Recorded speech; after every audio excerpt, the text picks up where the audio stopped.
Hello and welcome to Interstate Stories, the podcast that focuses on all things road trip and roadside attractions. I'm one co-host, Errol McLinden. I'm here with my co-host, Kim Morris. Say hi, Kim. Hi, Kim. Hi, Kim. And we were talking today mainly about starting our conversations on road trips about one of the big roadblocks to road trips that we've encountered in the past, and that's out of gas.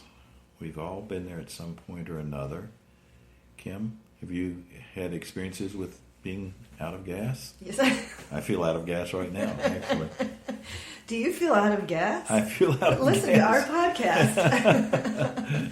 Maybe we should start with hopeful. Yes. I once had a road trip where we were in the probably Tennessee area. A friend of mine and I.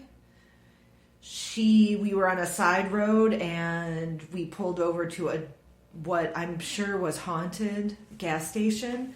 Across the highway, I could see the big gleaming lights of one of those mega corporate gas stations, and my friend insisted on going into the haunted gas station, and I flatly refused to go. Flat out refused to go. We got into an argument about it. I didn't go in. She didn't go in. Finally got her across the highway to go to the big fancy one. So, was not eaten by ghosts. Good. Or monsters. My story starts at 2 a.m. in the morning, driving from Mississippi to Memphis, Tennessee. Cairo, Illinois, almost out of gas. My wife, a dog, all in the car. And we're coasting into Cairo, Illinois to the one gas station that's there. And we pull up just to find a sign saying no gas. And the next place down the road is Sikeston, Missouri. It's like 30 miles away. I haven't checked the mileage exactly, but we're making plans the whole way in the middle of the night as to, do I walk? Do we stop? And if the car runs out of gas, do we stop and spend the night sleeping in the car, wait for daybreak? Do I call roadside service knowing that no one's anywhere close by? It'll be hours before anyone comes to us with gas anyway. But we make it in to Sikeston at 30 miles away. So now I know. And I told my wife, fumes? I said, now, on fumes, I said, now I know that when the little light comes on, I still have 30 miles. And she said, no, you don't know that. When the light comes on, you fill up. We're never going to play this game again. When the light comes on, you have 10 miles. You have 10 That's miles. all you have. And I actually Googled at one point and found a list of makes and models of cars, and it told you how many miles you have once the light comes on. I'm not sure that's good information to have, because if it's not entirely accurate, you could end up in the road at 2 a.m. in the morning with a dog and a wife and a very angry situation. Throw that link up on the blog. Absolutely. Maybe. I will put that on my blog. I'm writing a blog tonight about roadside attractions. I'm leaving tomorrow for Galena out of Chicago, and I have a strategy for traveling in the COVID era. So I've thought this out. So that'll be in my blog, and I'll post that on my website, www.inner, that's I-N-N-E-R, interstatestories.com. It has a link to these podcasts, and it also will have my blog on there. We are looking for stories, and we are looking for people who are interested in coming on our show and telling your stories about road trips, or telling us about itineraries that you would like to do or that you've done. Hints and tips. Roadside attractions that you've seen. Roadside attractions you've seen. What's your dream road trip?